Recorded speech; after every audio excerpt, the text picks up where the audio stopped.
All right, let's do this thing. Today we're going to talk about Privateer Press's War Machine line, and you're going to hear from both me and Mike. Mike's going to show you his army, and I'll probably show you my army too. So here's the deal. War Machine came out in about 2001, and we are now in Mark II. This is second edition. And so this is your basic rulebook. It comes in a soft cover. I believe this is 45. I'm pretty sure the soft cover is 35. It's a gorgeous book. Just absolutely fantastic art. So basically in this you get the rules and you get the 4 army lists for the 4 basic armies. And we'll talk about the game itself later. I just want to give a general overview. All right, first faction, well, there's 4 factions, and then there's also Retribution, so 5 factions. I don't have a Retribution book. They're basically kind of the elves of the system. And there's a 5th book called Mercenaries, and the thing with Mercenaries is you can use those with any of the armies. They do have some limitations. Some mercenaries won't work with certain armies. That's really dependent on the background. So you have your 5 basic factions then, and then you have mercenaries. And you can make an all-mercenary force. And the mercenaries actually have a subgroup, which are the dwarves, the Rulians or whatever it is.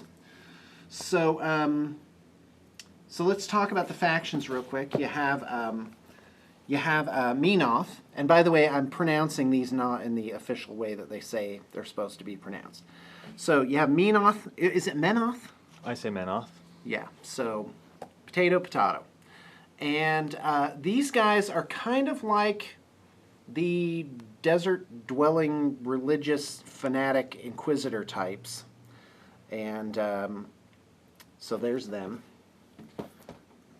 At first you might think they're good guys, but they're definitely not good guys. You have Crikes, which is officially pronounced Cricks, which that just depresses me. But these are a bit like the undead, so they worship some kind of dragon-like entity as their god. And again, all of this has like a steampunk sort of view to it. And again, absolutely stupendous art in these books. I mean, just looking at them is an absolute pleasure. And I also might add that each army has something like 20 or 30 different entries in it. So these are full-fledged things, comparable to, say, any of the Warhammer genres. They have tons of stuff published for them. And then there's Khador, officially pronounced Khador. And this army is has a Russian feel to it, kind of frozen north. If you read their background, they are the bad guys of the system.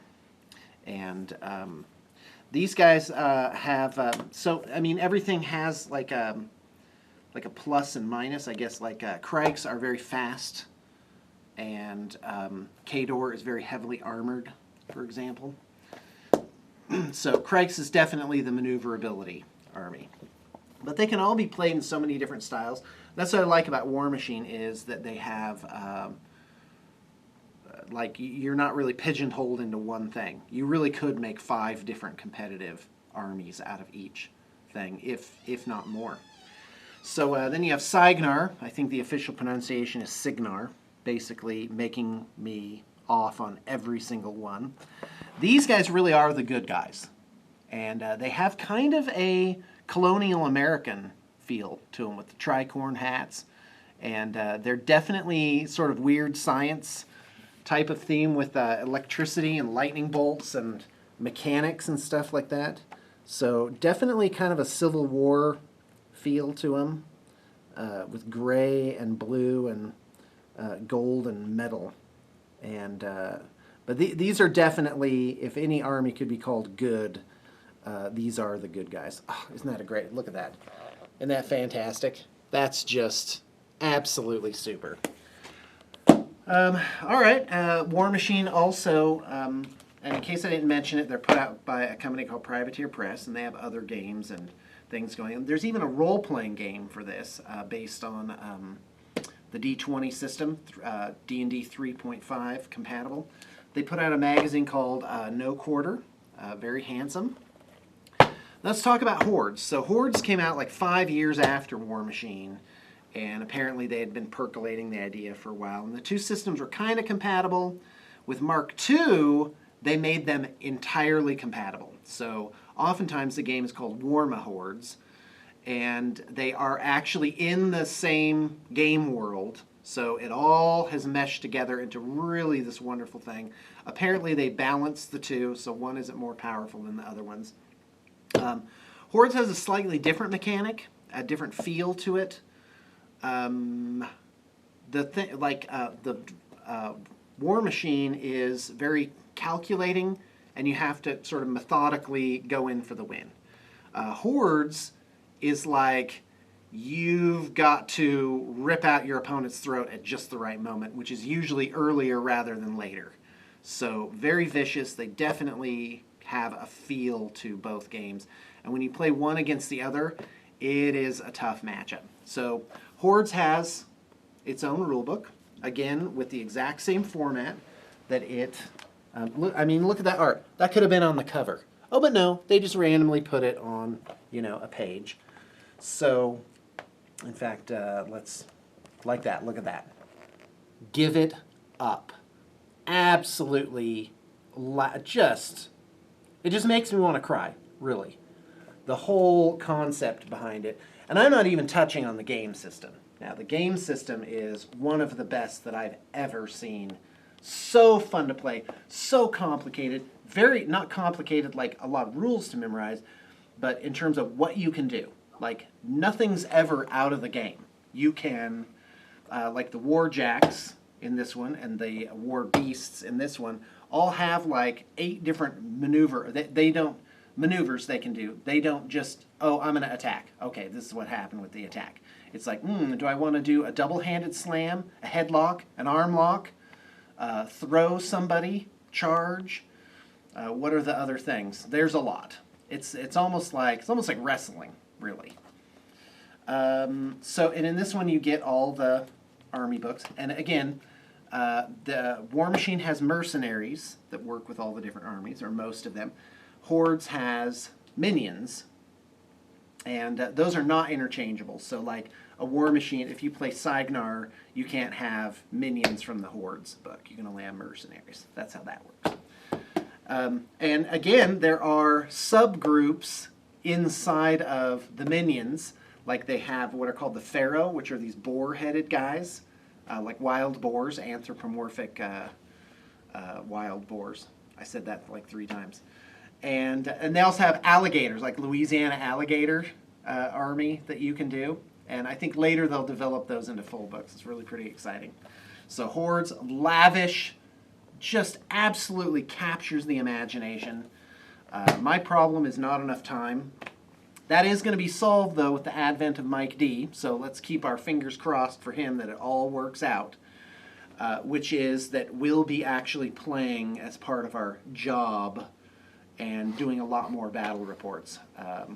So let's take a look at the Hordes books. There's Ouroboros. This is the speed army, and these guys are like druids, and they have like foresty stone golems and beasts and satyrs and warp wolves and all sorts of amazing stuff. So yeah, isn't that outstanding? Yeah, give it up for that piece of art. And just, every page has some kind of lavish thing on it. Well, maybe there's one page in here without it. But, I mean, just... And on top of that, they're coming out with expansions for, like, big machines. And at first I thought, oh, okay, well, how big could they be? Oh, no, they're huge. They're, like, on bases this big. The Cygnar Storm Strider is, like, this tall. And it's just... They're just absolutely super neat. I can't wait to actually start doing a lot of this stuff. Oh, and by the way, at the studio, we are doing I have my Retribution army, and we're going to be doing a Cygnar army, most likely, and working on Trollbloods. I'm kind of taking over Rin's Trollbloods. He never really did anything with him. So, Legion of Everblight. These are like mutant monster type of things from the frozen north. Definitely a feel to that army. Like dragon themed stuff. Can you see it? Am I getting glare? Hold it up a little bit more. How's that? Angled. How's that? Yeah. Oh man. And like that could have been on the cover. I mean, that could have been on the cover. Absolutely just really capturing the imagination. I'm pretty stoked about it. All right, you have Scorn. These are desert-dwelling martial sort of, I don't know, they have kind of a Babylonian feel to them, maybe a little bit. I'm not sure where to put my finger on it. And these guys are definitely evil. Slave drivers, manipulation of spirits, torturing and breaking different types of animals to their will. They like desert-dwelling saber-toothed tigers. That's what these guys are riding. And just absolutely capture the imagination. Look at that guy. Don't know what's going on. Check that out. Blam! Come on! That's just, these guys are super. I had a Scorn army for a while. Troll Bloods. This is my fave. And this is the best beginning army because it's very forgiving. These guys are like a Scottish, regenerating, beer-drinking, you know, they kind of have a dwarf feel to them, you know, with runic stones and the alcohol element. And they're just, prodigious lovers, apparently. So the Troll Bloods definitely capture the imagination. Look at that. There's there's an Earthborn Troll, rather. There's Slag Trolls, Swamp Trolls. There we go, that's a nice one. There's actually female trolls, and they're ugly cusses, let me tell you. And yeah, they're neat. Like a troll can cut off its own arm, and one of these will form out of the arm, and that's how they spawn themselves. Whelps. All right. Well, there they are. You didn't get to see the coolest army, which is Retribution. And they definitely have a sci-fi feel to them. All smooth energy nodes and, you know, telekinetic pulses and force fields. And fun to play, too. Because there's always something complicated that you're not thinking about. Oh, I could do that, or I could do that. Oh, what if I do this? That's why I like Retribution, because they're the manipulation army. Where they can, you know, they can pull an enemy war machine out of formation, you know, or push things back, like keep things at bay. Just so I can't get enough. My only complaint about the system, as you've heard, is named. You have to play named characters. That's solved. That's a mental block. That's solved easily enough by just changing the names yourself. But still, you know, there's that one little thorn in it. But as you can see, huge advantages to this. Before I let you go and have Mike D talk for a while, let's talk about barriers to entry. People say, oh, War Machine's cheap. Oh, War Machine's not cheap. Well, let me throw out some numbers for you. If you get a basic box, you and your friend get basic box sets. I think they're 50 or 60 now. Oh, and Privateer Press has a deal going on right now where you get a basic box, the rule book, and something else like dice, I think, for like $60. And you can't get on their website and get that for sure. That is just such a great deal. And they're doing their core sets are plastic with different arm options and stuff, and the sculpts are just superb. So that's a good place to start. That's about, I think, maybe 15 points. The average game you want to play is like 25 or 30 points. And so you're probably going to be in for 100 or 200 for your figs, and then of course painting them. You probably end up with somewhere between 10 and 25 figures, depending on which way you go. Some of the warcasters or warlocks, in the case of hordes, lend themselves to like big creatures, or some of them are martial heroes where they need lots of troops. I guess typically in my Retribution games I'm playing maybe 25 figures in there, and they're coming out with a version called Wrath now, which is like massed combat. I don't know how that's going to work because each guy is pretty complicated, like has different maneuvers and hit points and abilities and stuff like that to keep track of. So I don't imagine being able to play giant games of this without being really an expert in the rules. But I don't know. Maybe I'm wrong. Can't say enough good things about War Machine and Hordes. Okay, I'm done. All right, you're on. All right, I have a You'll notice the cameramanship is about to go down. Yeah, I have a Cawdor army. The base of my Cawdor army is these little guys. These are called Winter Guard. They're like the basic troop unit in the game. They're bulky guys. They have a great gun. They're pretty hard to kill, actually, for being basic infantry. They have special attachments with them called Rocketeers, and this guy's got rockets and extra rockets on his back, and he's actually pretty awesome. That gives him some ability to take out more heavily armored units. Next up, So how many points are the Rocketeers? the Rocketeers are 1 point when you add them into So the 1 unit. point for both? They're 1 point each. 1 point each, okay. And the Winter Guard are... Like, units are typically like 3 Yeah, to these 5 guys are points. 5 points. 5 points for So 6. six guys Six is guys 5 for points. 5 points, okay. Yeah. Great. Uh, Maybe I was that's the Winter wrong. Is Guard. 50 points normal? 50 points is kind of a big game. Is it? Okay. 35 seems about right. Yeah. Okay, so go ahead. Personally, I Oh, never these leave gals. home without these guys. Oh, I do not like these guys. These are the Widowmakers. Right. They are probably my favorite unit. You just roll to hit with them, and if you hit, they automatically do 1 point of damage on the enemy. Right. And And basic by the infantry way, have 1 point of yeah, damage, so they just kill Infantry something. just die. And Yeah. can they pick the column of Yeah, damage? if they're shooting War Beasts and War Jacks, they can pick the column. So they can actually, like, aim for a guy's head or arm. Yeah, and that's a That nice is a big feature. deal. Yeah. All right, so what's next? Next, So, and those guys are probably like 4 points or something? yeah, I think they are 4 points for those. Okay. Next up is The Commandos. Assault Commandos, another great unit. These guys are immune to fire damage and corrosion damage. Krix uses a lot of corrosion, and Menoth uses a lot of fire. So Yeah. about half of those attacks won't even I got hurt these hosed guys. too, because I took a Phoenix Yep. in my Retribution Force, and I was like, aha, I'm going to kill you with all this fire damage. No, apparently Yeah. not. These guys are pretty awesome. They've Gas all got masks. shields and gas masks and stuff, yeah.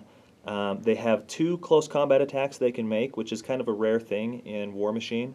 So when you're in close combat, you attack with once Right. with the shield and once with your Oh, gun that's blade great. thing. All right, what's next? Next, I've got these guys. These are my manhunters. And now, these are what are called solos. Yep. Which means you buy them and they run around just by themselves. Yeah, they're one-man units of death. These guys are, they have a ton of special rules. They can move through forests without any penalties. They can move through difficult terrain. They can charge across difficult terrain, which is a big thing. Yeah, that's great. They're weapon masters. They're just great guys. All right. Now we bring out the Jacks. Oh, that's awesome. That's So a, these are called War Jacks, and Yep. these guys are construct, kind of like golems, and they have a basic primitive intelligence. And a warcaster can give them telepathic commands. So that's how that works. Yeah, this is a character Jack. Beast is his name, and he's pretty awesome. I really like the Jacks. It's probably my favorite part of the game. Just like was said earlier, they're just wrestling almost. And these They're are really metal. awesome. Yep. And but the new ones are coming out with their resins. So let's look at one of these guys compared to an infantry figure. Another thing I like about this game is that they specify the base size.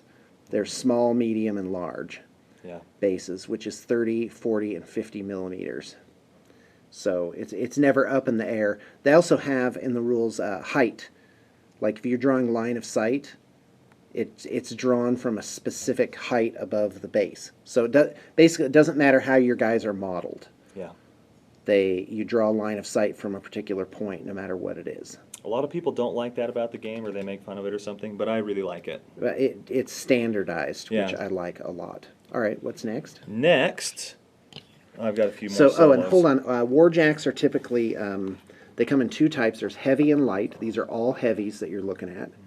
And they cost usually between 5 and 11 points.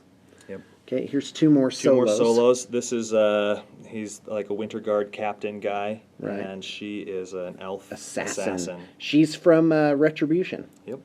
Yeah. Pretty awesome. Sword for hire. Crossbow for hire. Now we get into the Warcasters. That's my favorite model in the game. That's the Sorsha. epic version of Sorsha. I've also got this regular version of Sorsha. I like the epic one better. A lot of people like Sorsha. She has a scary feat. Feats are special rules that the Warcasters can do. They can only do them once, and they pretty much change the game. Yeah. That They guy is are. the Butcher. He's a tank. He's huge. He does huge amounts of damage, and he's just about indestructible. This guy, make some space. That guy's an infantry leader. He's like the Commander high Irist commander. or whatever? Yeah, he's the high commander of their armies. Yeah. So. Okay. Well, let's see the one last thing. Yeah, I forgot about this. This This is is a a Winter field Guard gun. mortar. That's got the Is longest it a range in the unit game. attachment, or does it No, go just by itself? it's a unit. Really? Uh-huh. Well, and the weird thing about ranges in War Machine is like 14 or 16 inches is It's a a long ways. Yeah, the mortar and it's has a played on 20. a 4-foot square board. Yep. So it's pretty confined, and that's how they deal with that. That's just about all my army. All right, thanks. So this has got to be at least 50 points here, maybe more. It's a little bit more than 50 points, yeah. Okay. With the 3 jacks. Great. Well, and Warcasters get what's called, I think, a jack allowance or something like that. Yeah. Where, like, you pick a Warcaster and he gets 5 points of free Warjacks. And your Warcaster costs nothing. You just pick one. And then your points level is after that. Yeah. So, yeah, there you go. So this is an army. This is actually a pretty good force. It's a large army. All right, thanks. And I'd like to remind our viewers that this is what we do. You can commission a War Machine or Hordes army. We've got sheets for that. We're actually in the process of making a master sheet where you get one sheet and it has all the armies on it. That's awesome. Too. It is awesome. And you can also do a turbo army where you say, you know what, Sean, I don't know much about this game, but you apparently know something at least. And I want you to make me a good start, be a 25-point starter army. And so for a flat amount, and I'll put up a link for that, we can just do your army. And I actually do some research and find some good lists and put some thought into it and give you something really good to start out with. All right. Thanks a lot. Oh, well, actually, you know what? Before we go, why don't you just talk for a little bit? Hi, Well, I don't my know. name's Mike. I'm addicted to miniatures. Can't get enough. Yeah, I can't get enough. So you worked for me in 2008, Yes, I did. and then he was like, I'm going to go get a real Got job. a real job. And I begged him not to go. I said, don't go, Mike, because you'll regret it later. Yeah. And I was wrong. He didn't regret it later. He got rehired later. Right? Yeah. There you go. the thing. He's back when the getting's good. Yep. It's all right. I'm gonna squeeze you for all you're worth. I don't know what I'm talking about. I'm trying to carry it for you, and it's really not working out. I like the named characters in War Machine. Okay. Oh, good. And Good. I A also, counterpoint. I also like the cards. I know that you have a thing with those. Not a fan. With War But I like Machine, the it's okay. cards. It's not too many cards. Yeah, I really like them a It's lot. nice to not have to look in the rule book. I don't have to carry a codex with me. I don't have to carry a bag of dice with me. 2 dice is enough. Right. Um, Say 3. 3 dice is enough. Yeah, you need 3. 3d6. Yeah. That's good. It's a great All right. game. Thanks a lot, Mike. On me in 3, All right. Hey, we're going to look at my Retribution army. Just so you know, Retribution is the coolest army in War Machine. And here we go. Let's eat dessert first and look at the jacks. This is a Phoenix, guy with a sword.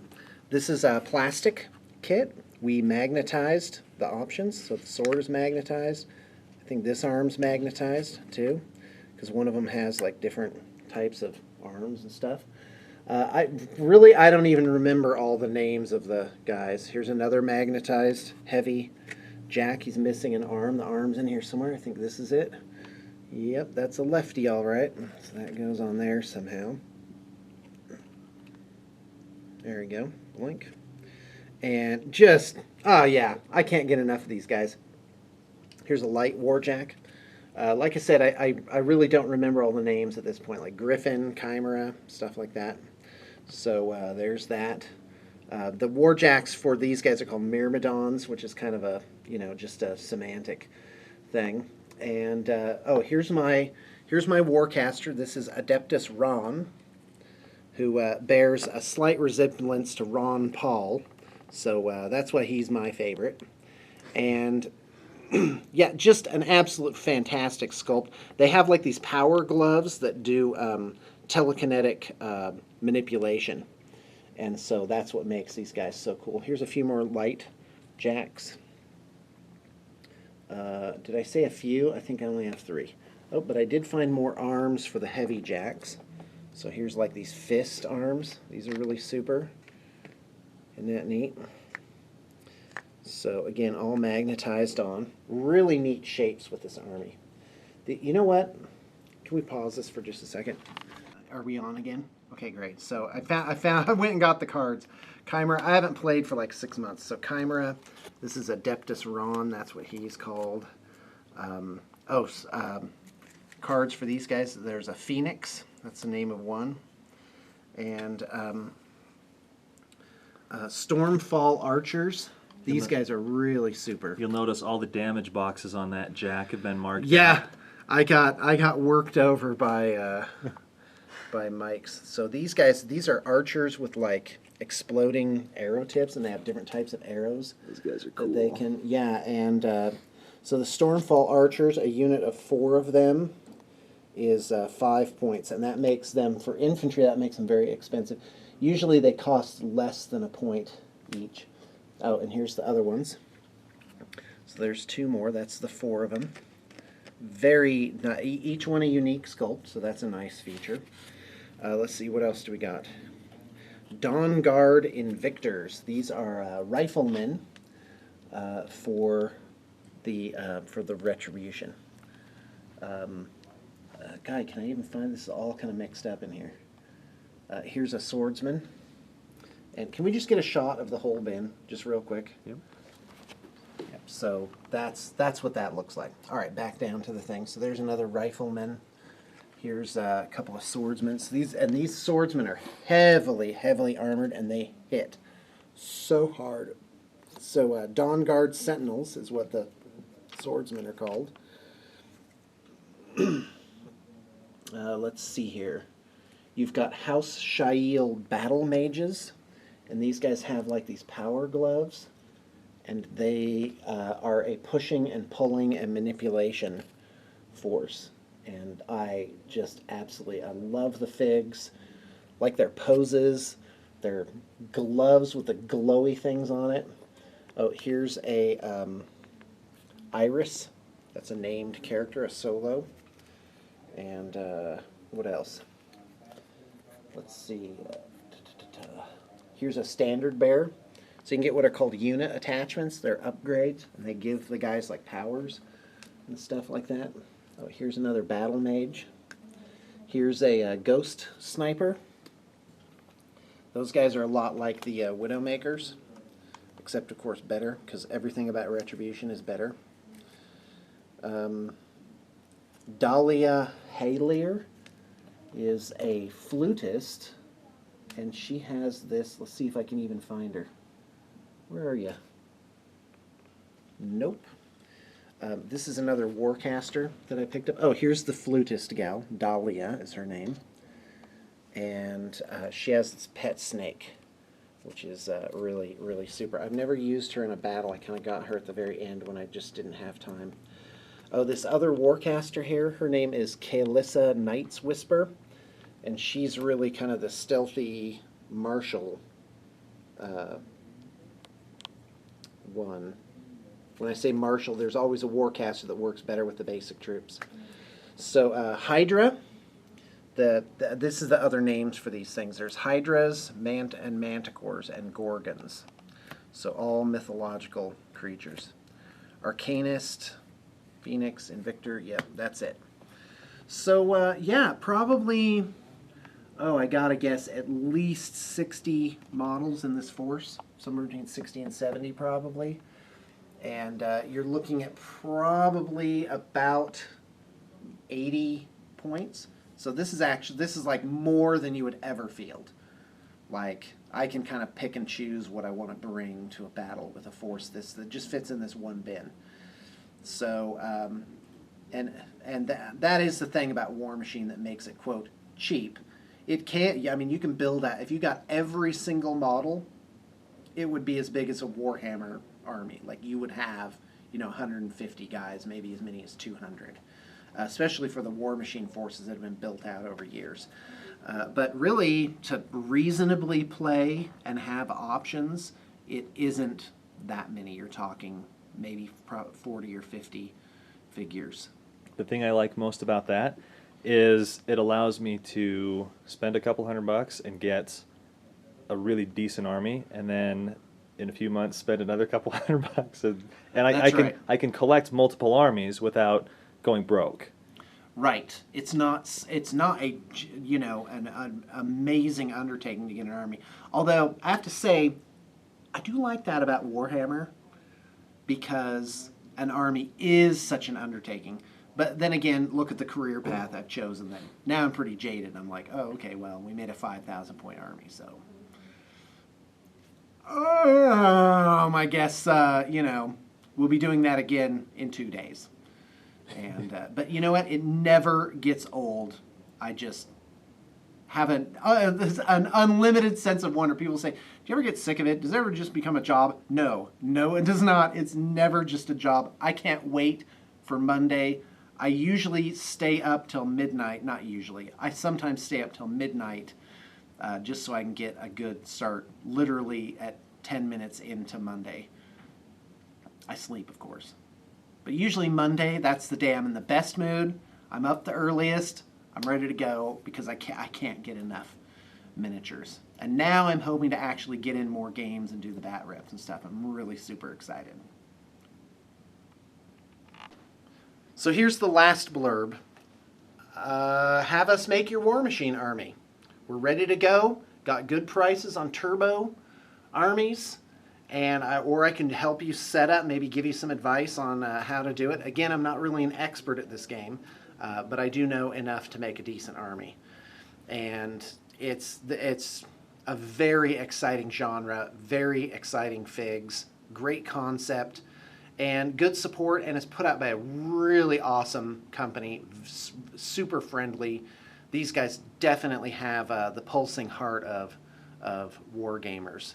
And we're ready to do your army. Get started.